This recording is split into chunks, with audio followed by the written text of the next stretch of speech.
friends. Welcome to episode 234 of Storyteller Conclave. This is a show all about helping you run the best tabletop role-playing game that you can, whether you're a new storyteller or dungeon master learning the craft, or an experienced storyteller looking to take your game to the next level. I'm Sarah. I'm Rob. How are you doing, Rob? Not bad. Not too terrible. Little freaked out by the amount of snow we're getting at this point.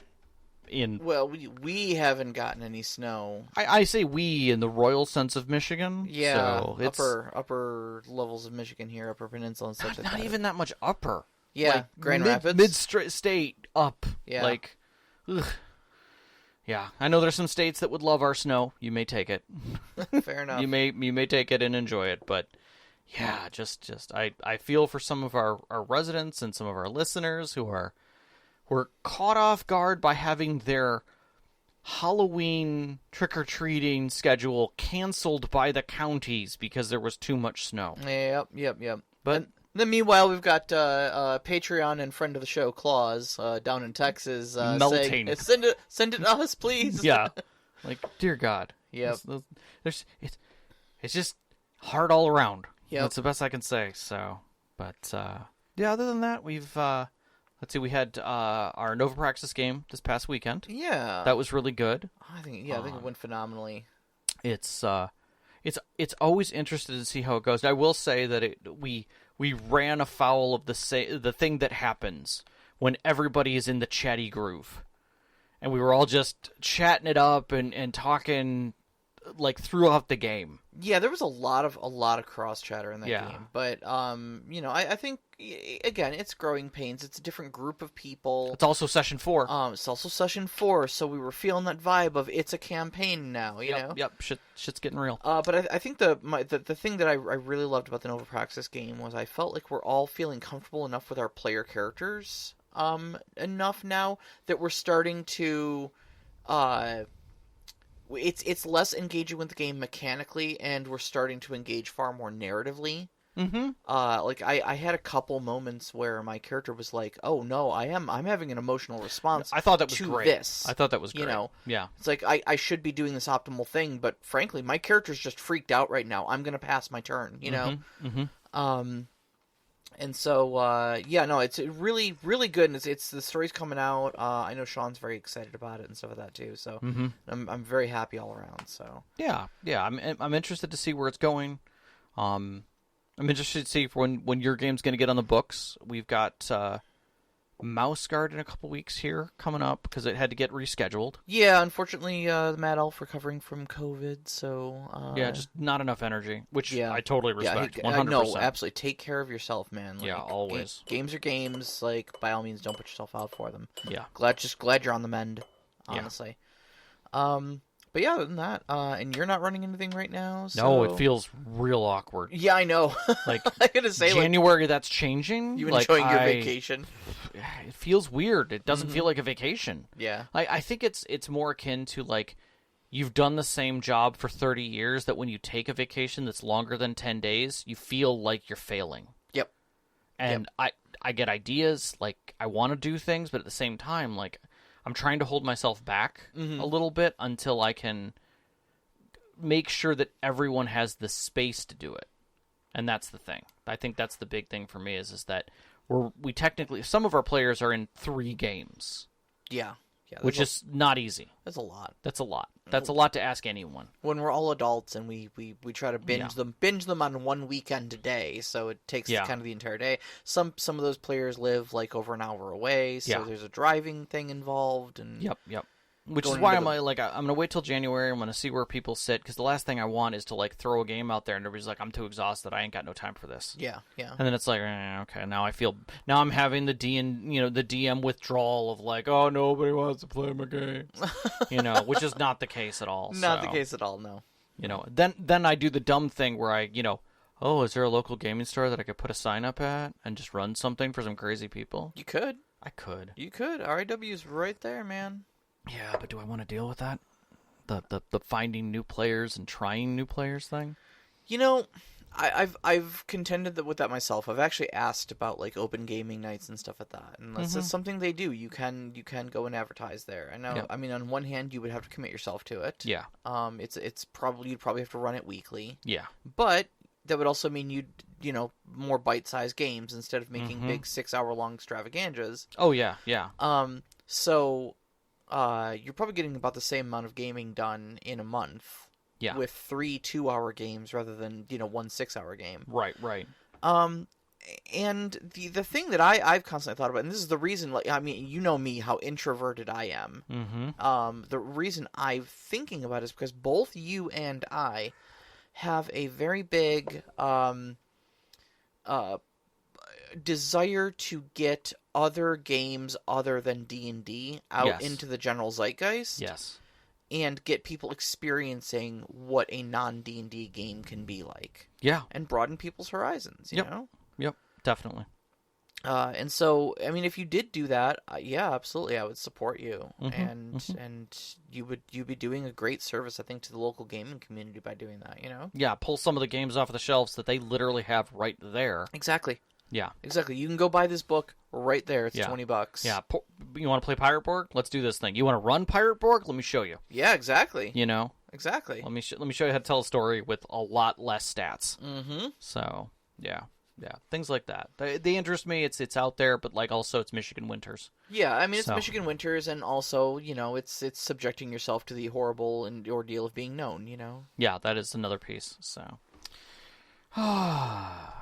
But I digress. So, a special note, I'm going to put this at the beginning of the show so people remember, and we'll also discuss it at the end. 10 minutes in. Yeah. Is that our next show will be pre-recorded. Yeah. We may still, do it recorded live on Mixlr, because it's just easier sometimes. Are you out of town on a work conference? Yeah, I've got a work conference next week that'll keep me out of town and unable to really record in any meaningful way because I can't trust where I'm going to be at in the internet that's going to be going on there. And setting that stuff up is never fun. So I apologize for that we're going to do a recorded show. We will try and get a question list up for it, but it is a system spotlight and for next week, which I figured it wasn't going to be that big of an issue. Yeah, we're going to be talking about Monster of the Week by Evil Hat Games. Yeah, so. But tonight we have our first of the month 202. First of the month 202. So this, I think we've done shows about this before, but I think it's always a topic kind of worth delving into because, along with a lot of our 202s, we like to examine aspects of gaming and storytelling that deserve a little more attention because there's a little more depth than you think there is on the surface. Yes. This week, I think, is no exception, and that is because we're talking about MacGuffins. Yes. Okay. The objects of interest, essentially, that drive our stories. Yeah. The objects of interest that are not necessarily interesting on their own. Yeah. So the term MacGuffin it comes from Alfred Hitchcock, if I remember correctly. It actually comes earlier than Alfred Hitchcock, and I forget the individual who had it, but not by much. But he made it popular in his in one of his quotes. Maltese Falcon, I want to say, is where it was popular. That's where it was popular as that. But his statement was, "There's a briefcase up. They're on a train, and there's a briefcase up on the shelf. Why is the briefcase there? Because it's a MacGuffin." Yeah, and it's like, okay. So the idea is that you're putting something in the scene of note that every character is aware of because it is the thing that's carrying the plot. Yes. And the Maltese Falcon is a form of that. Yes. A very direct form of it. Probably the most recognizably direct format of it. So if you type MacGuffin definition into Google, it spits out an object or device in a movie or book that serves merely as a trigger for the plot. Mm-hmm. Okay. So it really doesn't matter what the MacGuffin is in a lot of ways. By its original definition, the story isn't really about the object. It's more about what conflict comes from the struggle around it. Mm-hmm. What does it represent? Who wants it? Who is willing to fight to get it? Mm-hmm. What will happen if it is then delivered to where it needs to go or used in a certain way or whatever. Yeah. Often the more you define the MacGuffin, the less of a MacGuffin it becomes. Well, and it becomes more challenging because it can't be effective as a plot tool as it gets defined. The less defined MacGuffins that aren't even physically usable are often some of the best because everyone outside of them can then make a lot of wild assumptions about it that are not the truth, and the truth is masked. Yes. Whereas if you define it by giving it qualities, by giving it an understanding, unless necessary for whatever setting it's in, like for instance, the One Ring was indestructible, right? Except for where it was created. Okay, that creates a point at where you need to get to. Yes. So that defines the story. You can attach any number of contrivances to it to drive the story, and that's what the MacGuffin is there for. It is just an attachment for contrivance. You literally just stick contrivances onto it and then say, okay, now you got to work with those. Yeah, and again, the more you put on there, the often more challenging it can get because you have to recall all of this since it is central to moving the story. Exactly. What's interesting is really there are two main uses for MacGuffins. And that is that as a catalyst for action within the story, often you'll see scenes where, there's like a briefcase and one guy's trying to steal it from the other one. So during the fight sequence, it's getting slid all over the place, you know, and they're fighting for control of the briefcase, right? But it could be anything, really. It could be a key. It could be something in the case. But regardless, it's driving the action to make that scene keep going. I think back to the Marvel movies where they're trying to fix the helicarrier, and they've got like the command key, and there's the fight over trying to get it in the slot, kind of a thing. And you're dealing with that contrivance, that thing that's trying to get done, but there's an object required. Right. The second is that the MacGuffin can reveal character traits. So this is where things can get a little esoteric in what a MacGuffin is. One of the most esoteric ones that is recognizable but not always defined as a MacGuffin unless you are knowing of it is the term Rosebud. Yep. And that is it was the Citizen Kane. Yeah. Correct. It was the final words of a dying man that were not understood by anyone, and yet that in itself was the confusion that drove the plot. To discover what did it mean. Funny enough, reused many times over in other stories, that idea, and in fact, Rosebud and or various variations of that idea, the final words of someone being driven out. There was an old song called "Homecoming Queen's Got a Gun." Okay. You remember? You ever heard it? It sounds familiar. It's just this like weird poppy 80s song. It's probably just really in poor taste nowadays that like school shootings have become just a thing like weather around here. But before any of all that happened, it was an oddity. The song was about this homecoming queen who pulls out a gun and goes on a shooting spree at the end of the homecoming dance. And when she's taken out at the end of it, she goes, "I did it for Johnny." And the narrator's like, "Who's Johnny? Who's Johnny? Oh my God, this is like that movie Citizen Kane where you later find out Rosebud is a sled, but we'll never find out who Johnny is because like she's dead." Yeah, and that's just that's burned into my memory forever.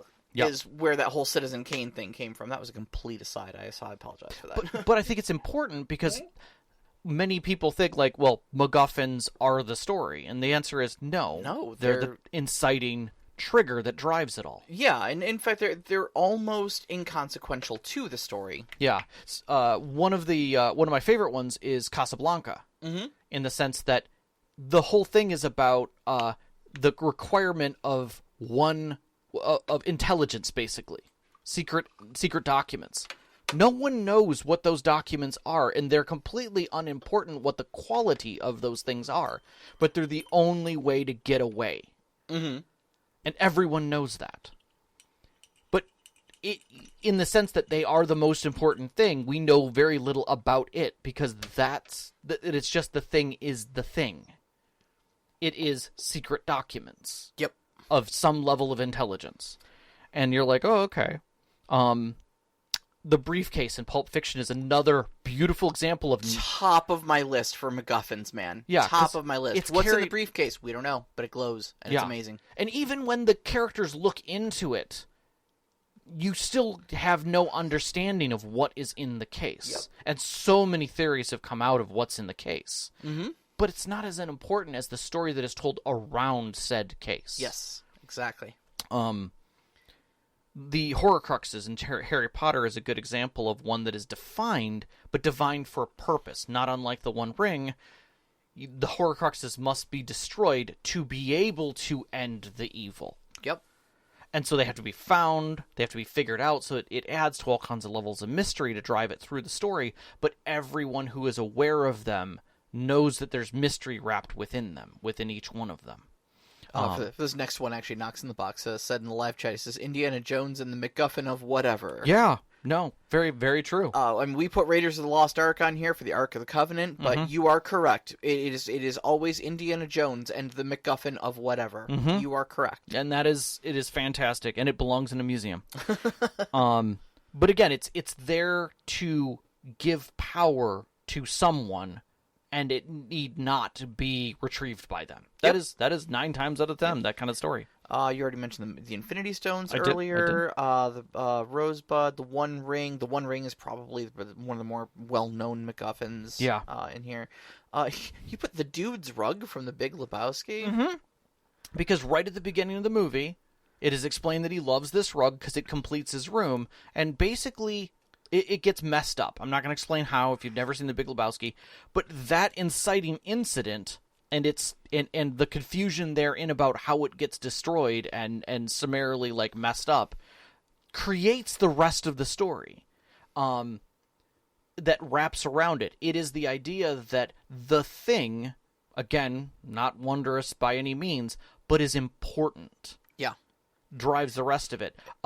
So not the entire rest of it. I mean, like the first half of the movie, though. But it is the inciting incident that is a thing. Yeah. The same feel of that is the Mel Gibson movie where he's just trying to get his money. Payback. The money is the MacGuffin of that story. Yeah. Yeah. Right. It drives him through the whole thing. And yet it is somewhat meaningless even amongst the people involved in the story. So, yeah. And Saving Private Ryan. Private Ryan is a MacGuffin. 100%. Yeah. A MacGuffin can be a person. We'll circle back around to that later. Correct. Now, there are, I will say, bad examples that exist out there. Knox in the Box says, Mr. Body from Clue is a MacGuffin. That isn't... Okay, let me think about this one for a second. Is Mr. Body the MacGuffin? Yes. Yeah. I think by definition within Clue. It is a masked MacGuffin, without a doubt. It's hard to initially see it, but yes. Yeah. 100%. I agree. I would agree that that it is. That it is. Yeah. Yeah. Good pull. Good pull there. The other is and I'll probably get a little bit of flack for this one. From some people, without a doubt. But I would say that, quote-unquote, the Allspark in Transformers is not a good MacGuffin. It is a MacGuffin, without a doubt. It is a good MacGuffin. But it is so poorly derived and designed because it doesn't drive all of the narrative and plots. It is there, but it is often thrown around with such... I don't know, for lack of a better term, like malaise throughout the plot that it doesn't really drive anything. And it gets redefined again and again and again to whatever it's... It's more like the deflector dish in Star Trek than it is a MacGuffin. Yeah. Right? It's the thing that solves the problem, but also is the inciting problem. And for that, it becomes a bad tool. Right. And that's a problem with mixed writing, is especially if it's reused over and over. That's the worst. I mean, first off, it's a Michael Bay film. I'm not sure we should be looking for any sort of deep, Hey, I'm going to examine so that our listeners can examine as well. You're fine. So, but I think that the lesson to take away from this is that the MacGuffin needs to have a place in the narrative, right? And it must represent something. Mm-hmm. And if that thing changes constantly, it's difficult to build any sort of like emotional attachment to it or a meaningful plot development around it. Correct. If it's completely mercurial, what is it supposed to mean? Correct. You know, it should immediately have a notation of understanding of its purpose from the moment that it is there. Even if it is benign, like the briefcase on a train. yeah. He has a briefcase. The man with one red shoe. Those types of things. The moment that it is entering the scene, it is immediately defined as, like, the man with one red shoe is an assassin. He must be stopped. Okay. Now we have it, right? We know its purpose within the drive of the story. What it defines from that point forward and how it directs the story is 100% up to how it presents. Well, let's talk a little bit about that. Sure. Different ways to kind of engage with a MacGuffin. Okay. Okay. Okay. So if a MacGuffin is a meaningless object that just essentially you attach plot contrivances to so people can fight over it and create conflict in the story, how do you engage with a MacGuffin, right? It needs the verb. I think there's three main ways. Okay. I think three, that's fair. Three sort of main plot arcs that revolve around MacGuffins. Sure, okay? sure. Either the heroes have it and the villains want it. I think that's fair. And when I say heroes and villains, I'm using that for antagonist and protagonist. Sure, essentially, I'm with probably you. Simplifying, that's fine. Villain has it and heroes want it. I agree with that. Or we've got what I like to call steal the bacon. Neither side has it, but the first to control it wins. It is uncontrolled. Both are racing towards it. I think that's a fair way of defining the physical object design. I think that's great. But I think, you know, like on the surface, it's very easy to look at each of these three things and kind of go like, okay, well, you know, heroes have it, villain wants it. Cool, so the villain's just going to attack the heroes. Sure, on the surface, that's probably the easiest way to do things. The One Ring is probably the biggest example of this one. The heroes have it, the villain wants it. And so you get put in these precarious positions where, you know, obviously you've got like the ring wraiths coming for it. They're hunting for it. They're hunting for it and whatnot. And you know, the orcs and all that jazz. You're constantly being attacked for it. But I don't think that's the only way that we're really engaging with that MacGuffin. I think, first off, obviously defense is the primary one. But you've got this MacGuffin. Understanding is another sort of plot arc that you're looking for here. Why does the villain want it? What is this thing? What does it do? What purpose does it hold? What import does it hold? Does it hold universal importance? Is it only important to the villain? Well, I think that's done pretty well. I mean, if we use the One Ring as a good example of this, the opening of it's kind of obscured, even. To everybody but the viewer on the outside. So if we look at it from purely a standpoint of, like, why is this important? One of the characters goes and looks for why it's important, still understanding that it needs to get moving. Exactly. And so in our games, right, you've got this mysterious MacGuffin. Now, mind you, you know, it's good to look at it from, you know, from the standpoint of, hey, the One Ring is a great example of this. But we're talking tabletop RPGs. Someone's playing Gandalf, okay? That's a person who has to make a research roll. That's a person who has to go on a quest. That's a person who has to call in maybe some favors to be like, hey, have you ever heard of this thing before? You know? Right. That's engaging gameplay. That's something that draws one of those players in who may have made that researchy character, who may have made that wizard character. Right. You know? That's a great way to engage with that MacGuffin. Escort and delivery. Same type of thing. I mean, we need to take this thing to Mordor. Okay, cool. So we have to protect it, but we also have to move with it. We have to get it to the place that it's going. We have to find who needs to get it at the end. Possibly someone who can keep it safe, or destroy it, or contain it, or whatever. Belongs in a museum. So right there, you've got some gameplay. And the last one I thought of too is like obfuscating or misdirecting. Okay, finding a way to hide the MacGuffin so the villain can't find it. Maybe you create a decoy. Maybe you split off a different group for an alternate route. We did this in one of my games. We called it the Gold Coast Shuffle. Yep, exactly. You guys created 2 decoys to smuggle a person across town and get them out of sight of a rival gang. And so there's a lot of things that you can do with just that MacGuffin, just from the standpoint of having it in your possession and trying to defend it from the heroes. Yep. Or from the villains. Yep. So then when you shift that, like where it's the villain has it and the hero wants it, you have your typical types of things, the attack, again, the same thing that the villain would do. I'm just going to go get it. Yeah, you know? exactly. Obviously, it's in his possession. We need to go fight him and get it from him. Right. Steal is another one where we sneak in, we infiltrate, in some way, whether it's physical, whether it's, we handle by, through a network or any number of other means and try and get it that way. This is like your Ocean's 11 gameplay. Yeah. This is your Blades in the Dark. Yep. If the God, I'm trying to think of like games where this has happened. Shadowrun often does this. Shadowrun often does this, where you're trying to infiltrate and steal like corporate data or a prototype for a new cyberware or something like that. Exactly. Or retrieve something back for someone. Yeah. That's been taken. A high class client is just like, I really liked that watch. I want it back. But one way or another, you're trying to do it by circumventing the enemy rather than meeting them, head on head. Yeah, because you don't have the force. Yeah. Or the resources often. The other thing that kind of sits within that thing is the barter, Yeah. Where you're just trying to, work with them to see if there's some way that, it can be negotiated. That it can get retrieved in some way. Because there's a lot of times you're dealing with situations like that where the person's not high and mighty with a huge defensive force. They just don't want to give it up. Sure. And you really don't want to be the bad guy. Mm-hmm. So, and then finally, the destruction of said thing.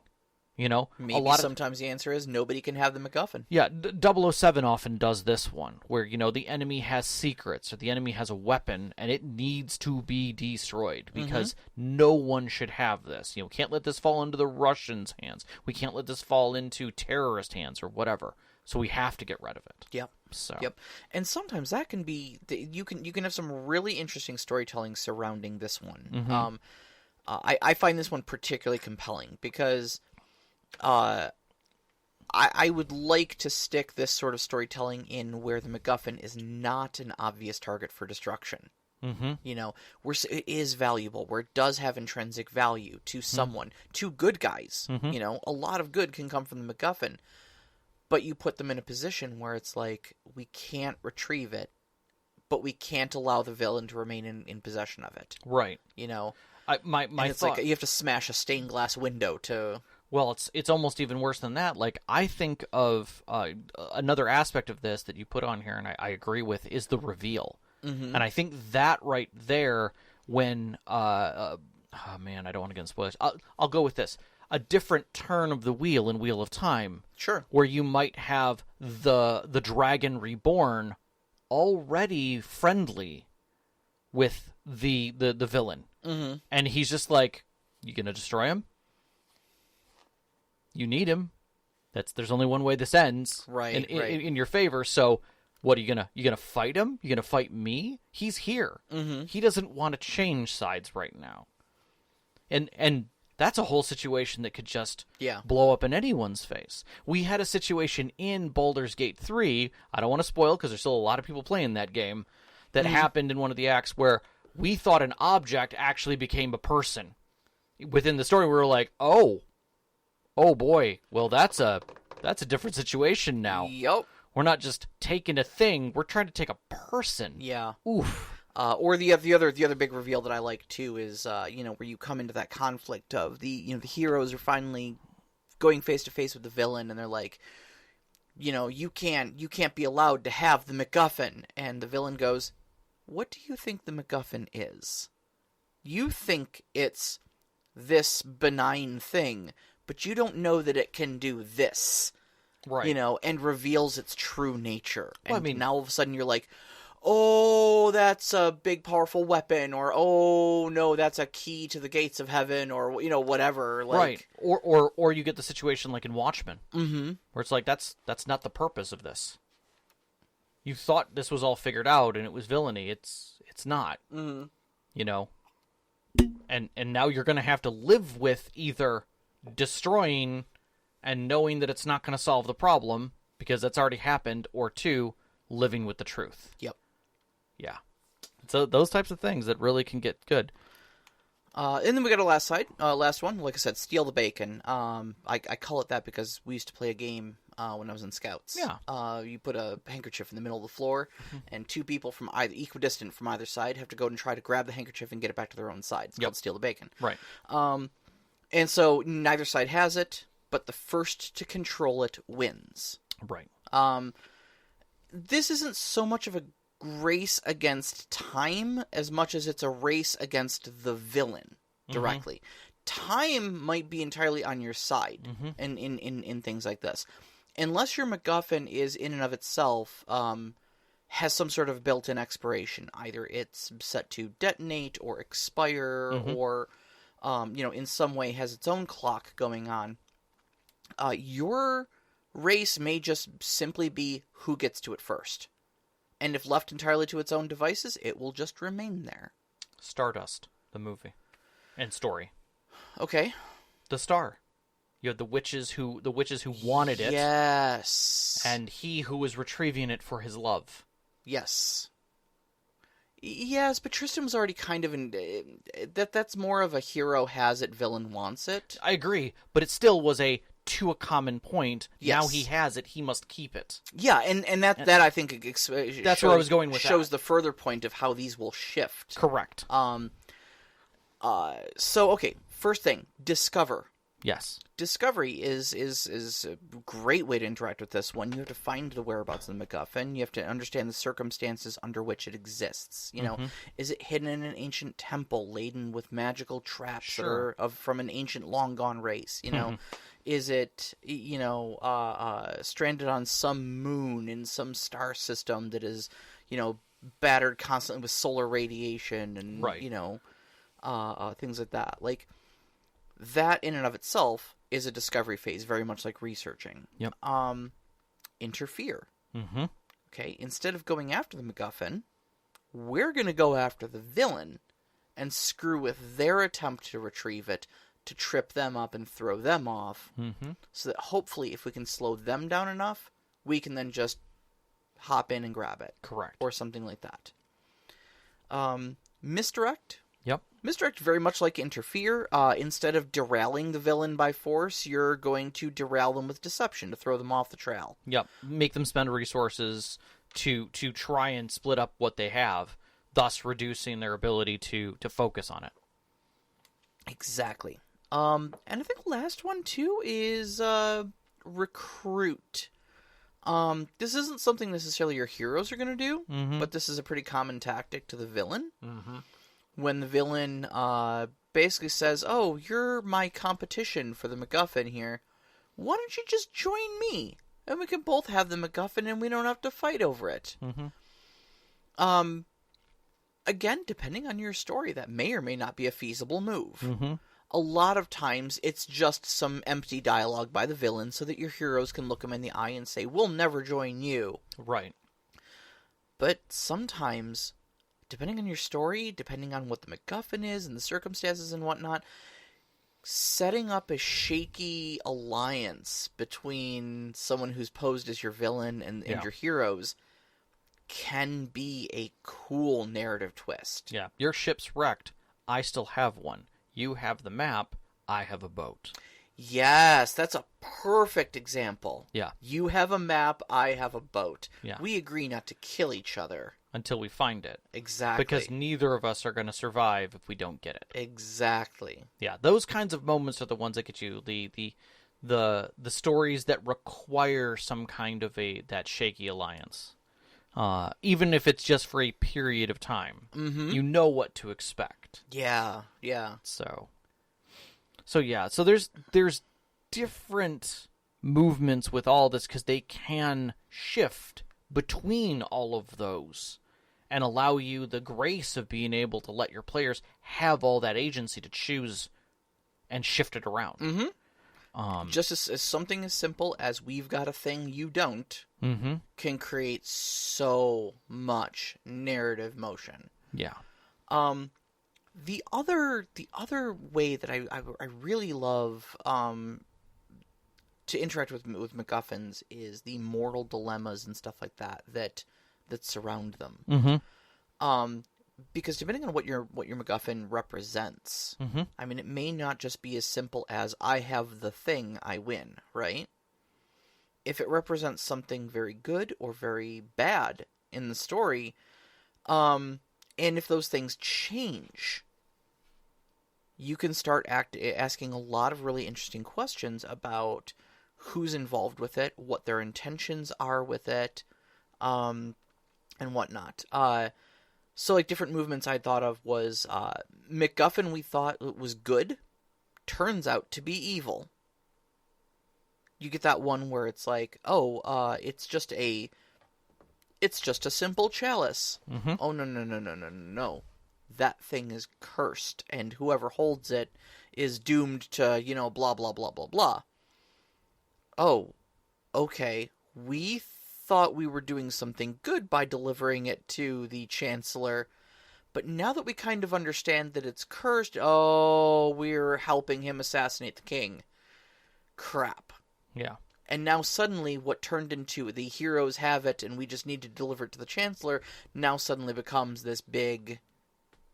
Yeah. It changes the entire perspective. It changes the entire landscape. Exactly. One of the ones that got me was the actual king of Castillo in 7th Sea is missing. Yes. And his brother refuses to take the crown.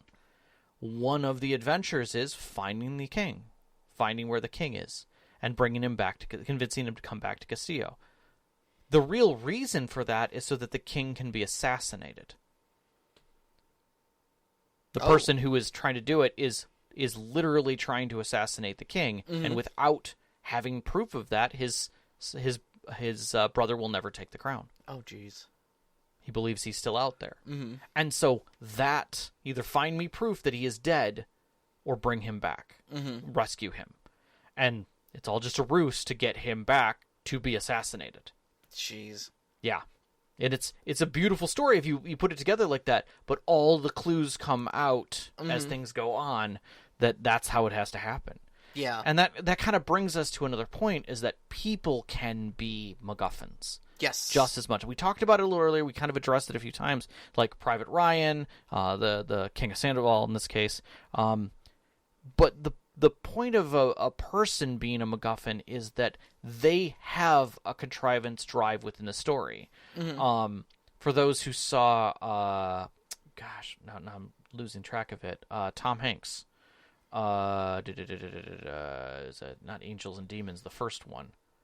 Why am I losing the track of the movie or the name of the story now? I had it on the tip of my tongue. Yeah. Da Vinci Code. Thank you. Yeah. A person was, in the end, the reveal of the truth. Yeah. Because it was the bloodline that was involved there, and they had been part of it the whole time. And things like that, Princess Leia in A New Hope. It just in A New Hope. Because Right. she doesn't really have a lot of agency in that story. She's just sitting in a cell waiting to be rescued. Correct. But she is the symbol of hope. Yes. For that story, which I think is a great way of looking at and reminding yourself that a person can be the MacGuffin. It's not the plans so much. The plans can definitely get where they need to go, but this person is the new hope. Is the person who can move it forward. Likewise, the Fifth Element you had on here, Lilu. Yeah, Lilu Dallas, Multipass. Yeah, she is the MacGuffin of the story, but is also a character running through it.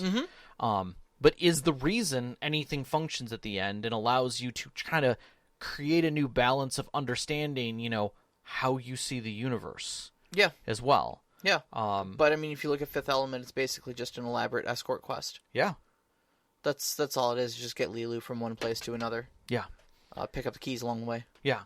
Yeah. She is the perfect being, but we need her to activate the weapon. Yep.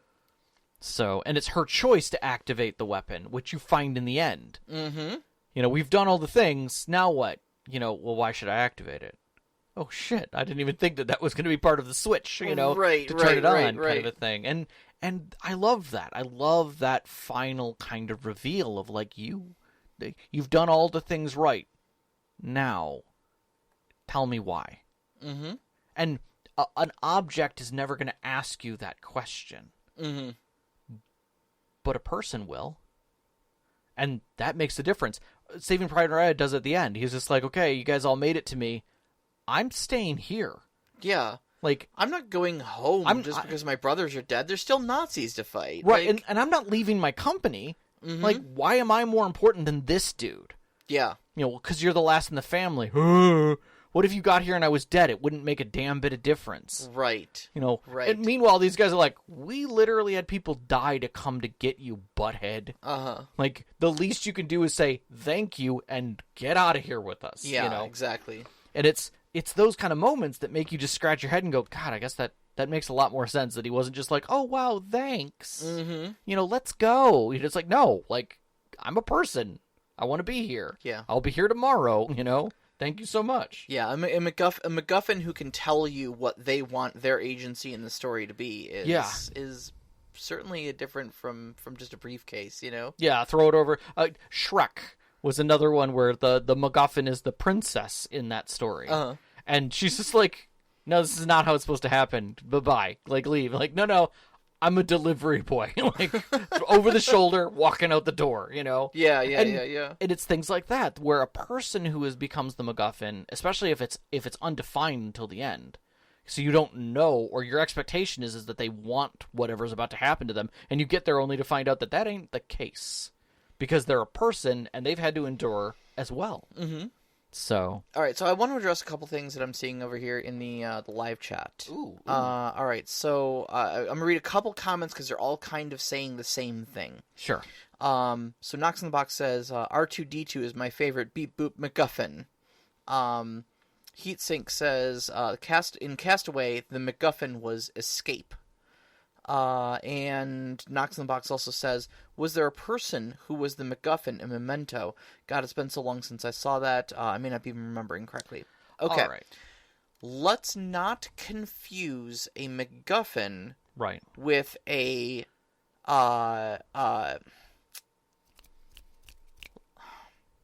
there's a lot of things going on here. So let me address them one at a time. So R2D2 isn't a MacGuffin. No, definitely not. R2D2 is a magical robot who seems to always have a Swiss Army knife solution for a lot of things. Yeah. There's some contrivances attached to him, but he is a character, not a MacGuffin. Correct. Castaway, escape is not the MacGuffin. Escape is the drive. The packages that he wants to take are the MacGuffin. He saves packages because he believes he needs to return, and that's his drive to get them back. Exactly. That's the one little thing that gives him a purpose. Correct. To remain around and to survive and stuff like that. Correct. And then lastly, a person Memento. who is the MacGuffin in Memento. You could argue that his wife was the MacGuffin, but I think it's less that his wife was a MacGuffin and more that the murder of his wife was the inciting incident. I don't remember Memento well enough, so... So what happened was, Leonard, presumably, and this is how he remembers it, but again, keeping in mind that Memento is literally unreliable narrator, the movie. Yes. He was an insurance adjuster, happily married to his wife. Somebody broke into their house and murdered her. It was like a botched home invasion, I think. You know? Yes. But basically, murdered her and beat him over the head, causing a traumatic brain injury, which causes him to not be able to form new long-term memories. He only has short-term memory. Yes, okay. So he forgets things after like 5 minutes. Yeah, goldfish brain. Yeah. Okay, so wife has been murdered. He swears vengeance, but he can't remember anything. Right. So he has to the murder of his wife is the last thing he remembers. Right. Everything after that, he has no idea. He's written himself little notes and stuff like that to try to get him from moment to moment, right, and whatnot. But the murder of his wife is essentially what drives him to do all of the things that happen in the movie. Mm-hmm. I would say that's less of a MacGuffin and more of an inciting incident. I would agree with that statement. Because the wife does not appear as a... I'm going to use the term object of interest. Correct. In the movie. The wife does not move hands throughout the movie. She does not get, sought after or anything like that. Like, she's gone. She can't be a MacGuffin if she's not physically in the story. Not true. That's I will stop you on that one. That's not true. I think I agree that that by definition she is not the MacGuffin of that story. But it doesn't have to be there. It can still be a drive. Like Rosebud is not in the story. But nobody can seek her. Correct. Nobody could possibly acquire her. Correct. In that the questing for her would be fruitless. Correct. All of those statements are accurate. Yes. What I'm saying is she's not an acquirable thing. Correct. Okay. She's dead and gone. Correct. She's already out of the story. Correct. She's been removed. Yes. I hate to be referring to a person as an object. But it's that's kind of how this. it goes. Yeah. Yeah. Finding Nemo. Yes. Nemo is Ryan. Is everything like really, it does what it says on the tin, yeah. Right, literally 100% it is the truthful MacGuffin of the story. Yeah. Regardless of what happens with Nemo, which is great that we get to see that story, but you could literally cut everything that Nemo does out of that story, and it is still Finding Nemo. That is the story. So Knox in the Box actually clarifies his statements on Memento. He says he was thinking of Sammy Jenkins. So you did what he said on the tattoo. You remembered Sammy Jenkins? Cool. No, again, he's not a MacGuffin because he's not properly in the story. He's a memory of something that parallels his own experience to give him a foothold for how to explain his experiences to the viewer. Yeah, he's a guidance character. He's a guidance or a translator. Yeah. He's more of a guidance character. Without him, the story would be exceptionally hard to understand. But he's not driving that story. Yeah, he's a contrivance for plot exposition, because in explaining the story of Sammy Jenkins to whoever it is that's on the phone with him in those black and white scenes, he explains his own condition. Correct. And therefore we, the viewer, get to better understand who Leonard is. Yeah. I think that's a good thing. Heatsink says, can't the memory be a MacGuffin, though? Not really. Again, it's more of an inciting incident because the memory itself will never be solved. Can't be sought after, can't be manipulated. Even the idea of manipulating it can't be a thing. Like, it just kind of exists. Yeah. Not every story has a MacGuffin. That is a factor. You have to understand that there are some stories that are inciting incidents and the events thereof. There is no MacGuffin in 4 Weddings and a Funeral. Yeah. There is no MacGuffin in what was it? There was another one that just hit my head. In Braveheart, there's no MacGuffin. So you don't necessarily have to look for a MacGuffin in the story. You will know what it is 9 times out of 10. Oh yeah. And that's that, or you'll believe you know what it is until you get to the very end and you're like, oh, the MacGuffin was me all along. Things like that. But understand that the MacGuffin is a intangible or uninteresting thing that carries and continues to drive the plot when it is exposed. If it comes back to light, it is to push the plot into action. Yes. Every time. Bullet Train. What is the MacGuffin? It's that damn briefcase. Correct. Every time it comes into the scene, briefcase with a train on the handle, and it drives the story. Every single time it shows up, you see it multiple times within the story, and every single time it drives action or narrative that drives the action. Yeah. And what's in the briefcase? We don't know, and it's not terribly important. No, it isn't. Yeah.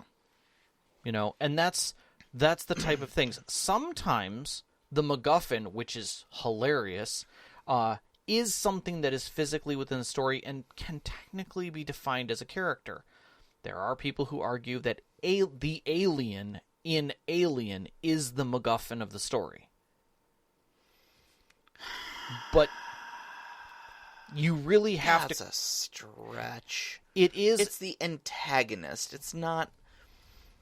The thing is, If you define it as a MacGuffin, technically it is. But the problem is that it is more than a MacGuffin and therefore can't be. mm-hmm. The moment you step it over a line, it is no longer a MacGuffin. Yeah. And yeah. in that sense, the alien will never be the MacGuffin in Alien. The thing to me is that, like, a MacGuffin, I don't think, like, the moment your MacGuffin starts acting upon the story by its own cognizance, that's when it ceases to be a MacGuffin and starts being a character. Correct. A MacGuffin kind of needs to be like a football. You know, we talk about like the lamp. Was it the sexy lamp? The sexy lamp. Yes. You know, is a thing. If you can replace a character with a sexy lamp and it changes nothing about the story, I kind of feel like the MacGuffin should follow the football rule. You know, if you can replace it with a football and it changes nothing about the story, yes, then it's just an object. Correct. You know, Marcellus Wallace's briefcase that everybody's fighting over and stuff like that. Doesn't matter what's in it. Not in the least. People want the briefcase. Multiple people want the briefcase, and they're all going to fight over it. Mm-hmm. And that's what drives character arcs. Mm-hmm. You know? Yep. The One Ring doesn't really have any agency. I mean, I guess in the deep lore, it does. It wants things, but like, well, it's a ring. It calls to the desire of its owner, and through that is an expression of it. No different than the Horcruxes in Harry Potter or any number of other things. There's a short story that I know pretty well. But the point is, though, is that the ring, we never see the ring do anything of its own will. No, people say that it does. Sure. But in truth, it is an object, and if you witness it, it didn't do anything. It fell. It's a series of contrivances. Correct. Of coincidences and contrivances that like, oh, the ring found its way into a new hand. No, it was just picked up by a hobbit. It was lost by another hobbit. You know? Yeah, exactly. Them hobbits. Yeah, sure. I mean, you can string coincidences together and say the ring did this. No. But, like, no. The ring never goes like, and now I'm going to do this. You know? No. So, yeah. And as I said, the more you define what it can do, the less it becomes a MacGuffin. Yeah, because then it just becomes like a magic item or a piece of technology or whatever. Yeah, a tool. Yeah, exactly. Once it is a tool, it is no longer an important part of the story. Pursuant to that. Sure. The Expanse. Okay. The proto-molecule. MacGuffin? No. I mean, at times. That's what I'm saying. At times. That's what I was going to say. For the first season or two, the proto-molecule is absolutely a MacGuffin. But once it starts, like, doing things and getting involved and being the proto-molecule for everything the proto-molecule does, it's no longer important. No longer a MacGuffin. Correct. Yeah, and that's where you have to be careful. Is like, okay, what is this? Now that we have the MacGuffin, and have is the story, not an individual, not a group. The story now has the MacGuffin. We have an attachment to it. It is defined. Mm-hmm. It has purpose. Okay, if it has purpose, no longer a MacGuffin. Yeah. Like if it is actively in purpose, no longer a MacGuffin. It needs to the story now needs to evolve. Mm-hmm. So what next? Okay, now it is a save the world story. Okay, does it need a MacGuffin at that point? No, because we have a defined event. Now we have a time bomb event. Mm-hmm.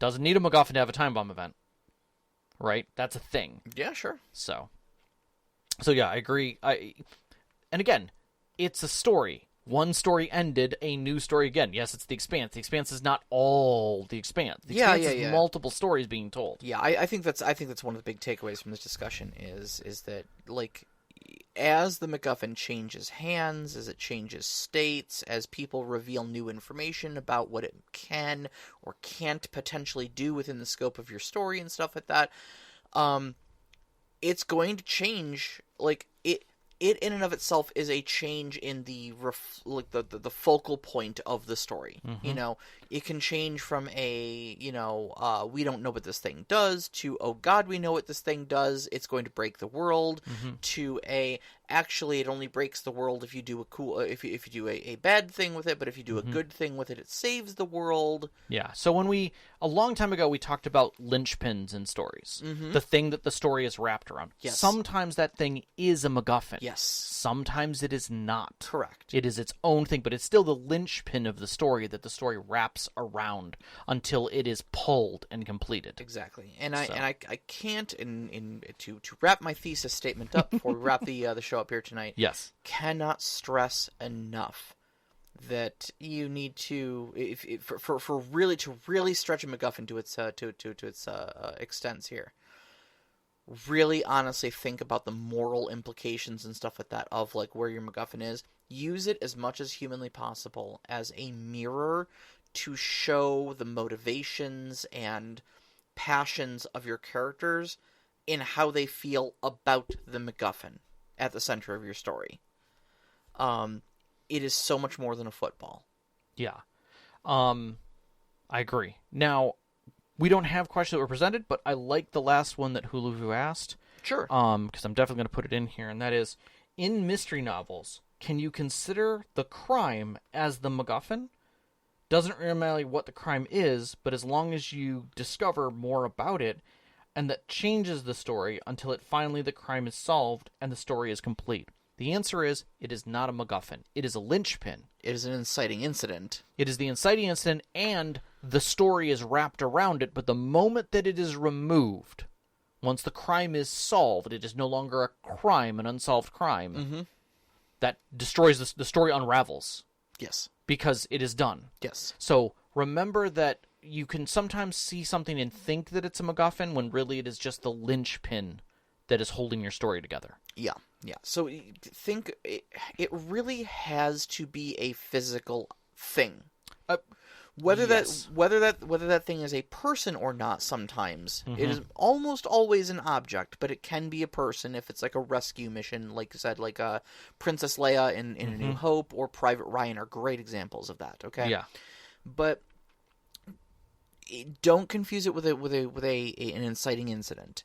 If your thinking is something a MacGuffin, think to yourself, can somebody acquire the thing that I'm talking about? Right. If they can't, then it's not a MacGuffin. Right. The example on an esoteric sense, Rosebud, it isn't a thing. The thing that made Rosebud a MacGuffin was that no one knew what it meant. But the moment they understood what it meant, it was done. Well, right. But remember I said, the discovery of what the MacGuffin is and what purpose it serves is part of what makes a story revolve around a MacGuffin. Correct. Rosebud is a sled. It is a MacGuffin. Yes. Discovery of it was what the story was. Correct. So, and that's MacGuffin. That's the difference in there, where anything else is just an inciting incident, and mystery particularly sits at a contentious crossroad, because really all a mystery is a linchpin. Yeah. That's all that it is. There's an inciting incident. Everything that happens is wrapped around that incident and resolution thereof. Right. The moment that it is removed, the story is over. Yep. So. Yep. I hope that that clarifies that a little bit more. And again, if you've got more questions about MacGuffins and linchpins and things like that, come on Discord. Ask some questions. We'll definitely throw it into the next show. Absolutely. We'd love to see them. All right, so next week's topic, we are doing a system spotlight, like we said earlier. Yep. This is going to be a pre-recorded show once again. Yeah, sometime this week we'll pre-record it. So we're not going to have the live chat then. And if you've got any questions, I would say throw them in the Discord right meow. Remember, you can always tweet them at us too. If you're not on our Discord, you can tweet them at us.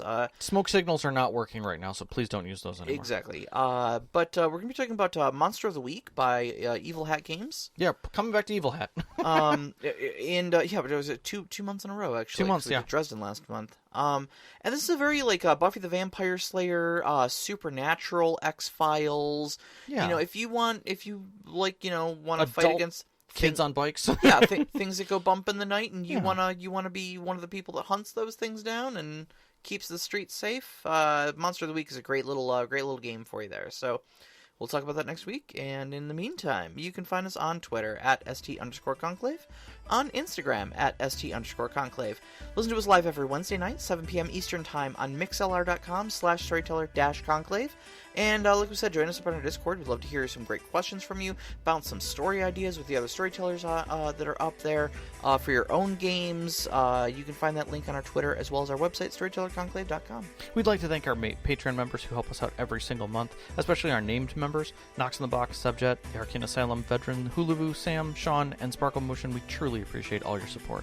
Our pre-show music is by Arcane Anthems. You can find that at patreon.com/arcaneanthems or on Instagram at Arcane Anthems. And our intro music is Beyond the Warriors by Geefrog. You can find that at geefrog.bandcamp.com or on YouTube Music.